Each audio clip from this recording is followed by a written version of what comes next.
Hey, good morning. This is Tiffany with Healthy Passions. I am on here today to do our Wednesday video. As promised, this is the second part of the video that was posted this morning. But today's video is going to be about boyfriend and girlfriend situations. If I'm partly in the camera, it's because my notes are to the left and my work is down here.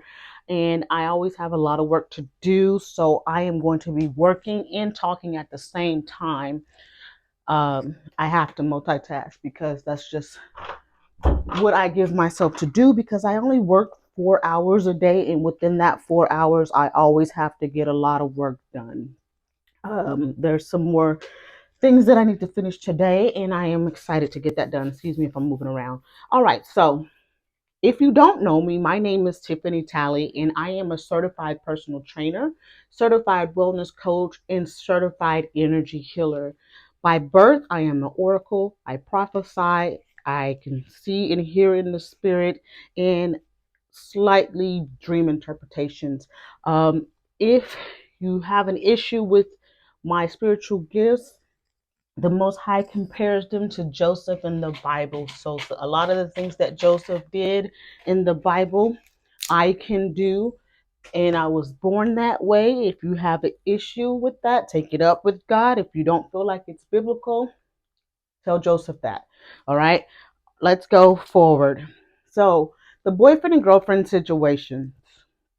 I personally do not believe that it's biblical. And I'm going to start with the basics. So, the Most High has given me for my Shabbat studies, which is Saturday studies, He has given me ancient Hebrew marriages to study. I think it's twofold, just to know. Also, it's a demonstration of how Christ deals with our people. So, it would be nice to know about marriages and things like that, especially if you're called to marriage and if you're dealing with Christ, because a lot of that is parallel. Okay, so let's go into it. So, biblical dating, I personally don't think that the way the world dates is biblical at all. Of course, it wouldn't be, right? Because everything in the world would most likely be the opposite of what God says. So, when we go to ancient Hebrew marriage customs, the first thing is going to be is a family agreement. So, in those times, children, boys and girls, will grow up together, and the family would see the strengths and the attributes of the daughter as well as the sons of another family. And if they work well together, they would betroth those two in the best interest of the children. Now, that sounds kind of harsh, like, oh man, you're picking my spouse. However, it is not, because those two most likely grew up as best friends. And then as they got older, the love came, and they already loved each other more than just a sexual connection. And they had the foundation of a healthy marriage. Also, on top of that, they had the custom of where the male would pay a, I'll get into that later, but they had the foundation for where they had 1 year after marriage to where they could concentrate on the marriage. Um, they would have their ducks in order to where they know where they're going to live, how they're going to make money. They would have a set aside money put up for them to start their family. It's very very detailed and um, very organized, because Most High is not the author of confusion. The way that He has ancient Hebrew marriages or biblical marriages, kingdom marriages set up is very detailed and efficient. So let's go with the family agreement. So let's start with the first point.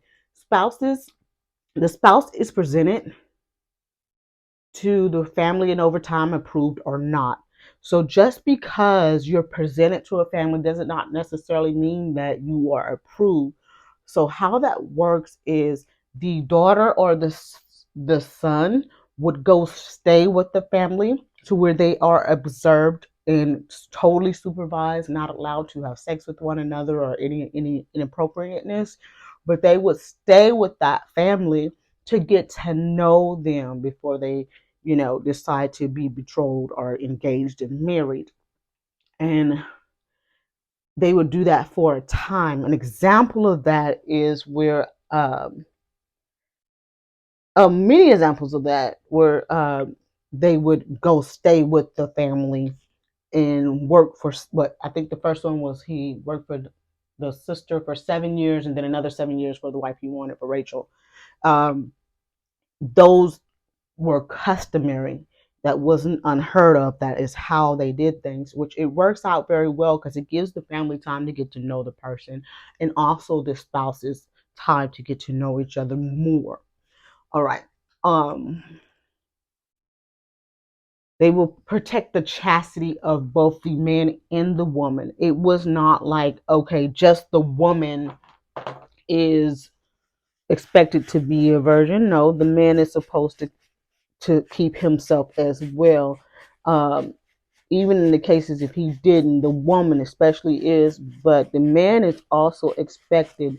See, with the Most High, he's not going to expect the man to do whatever he wants, and then the woman is just the only one out. No, he expects you to keep yourself for each other. Okay, there's no unfairness in that. All right, so now if they had a good father, which most likely, let's say that they do, the father must approve because he knows how men are. He knows the characteristics of a man. And if he has a daughter, he knows if that man has good intentions for his daughter. And also, he knows what his daughter needs. He watched his daughter grow up. He knows what she deserves. He's a good father, so that's his princess. He wants to make sure that that man is capable of providing the life that she wants, and he is capable of treating and loving her correctly, um, and making sure that that man's a godly man for his daughter. So it is very.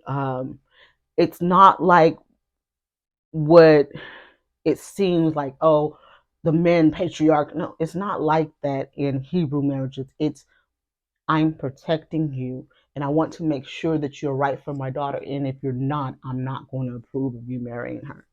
All right. So also the marriage comes with a contract agreed on by both parties.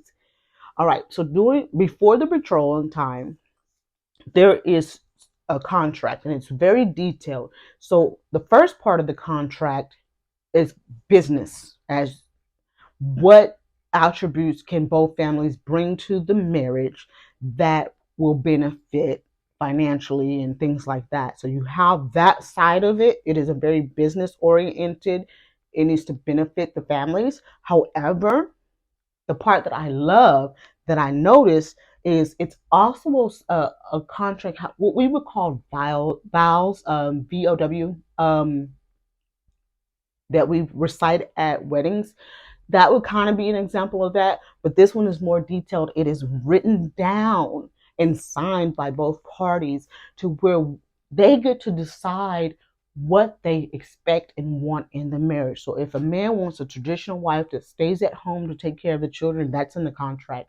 If a wife wants a man to provide and she doesn't have to work and she does this, that's written in the contract, and they both agree on that.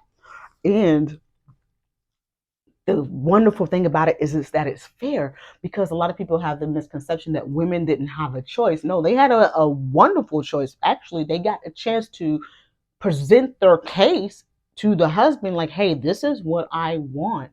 If I want an allotment or this or that or that, or if I need land or this or that, they put that in that contract and they have to both parties agree to it and then they sign it.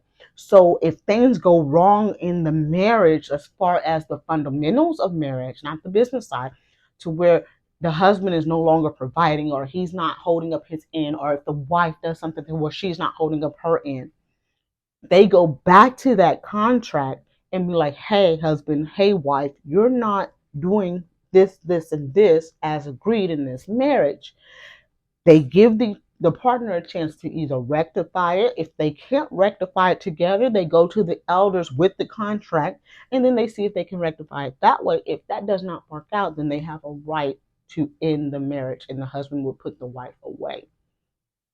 Or, she could decide to leave the marriage. So it wasn't like you're married forever, stuck forever. If it's not evenly yoked, they could divorce. But the Most High set it up to where it's almost impossible to and it's almost impossible to divorce, because you either grew up with that person, or if you did not grow up with that person, you spent enough time with that person to really get to know them, to where y'all are best friends. Y'all not going to want to hurt or harm one another. You're going to be in a position to where you can love that person properly. In those marriages, either they grow up or didn't grow up together, they had that time, that betrothed time, to really make the marriage work, and those were long lasting marriages. um, Unlike the world today, where we're so caught up in emotions, marriages are not ever about just love. Sometimes there is no love, there's just agreement, and the love comes later.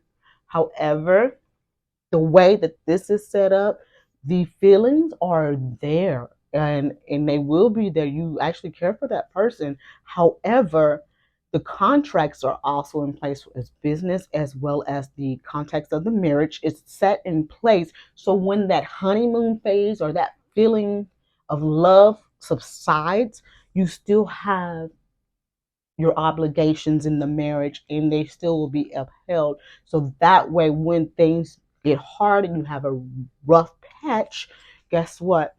We can go back to our contract. This is what we promised each other. This is how we decided we were going to treat one another. So it works out to sustain a long lifetime marriage. This is why the Most High never expected divorce in marriage. And this is why marriage comes from Him. It's perfect. Okay. All right. Let me see if I missed anything. Um, So when a person is betrothed, that's almost like what we call engagement, even though it may last longer in ancient marriages to make sure that they're right for one another. So think of engagement. That is when that person is off the market. So before any betrothal or engagement, you are just brothers and sisters in Christ. You don't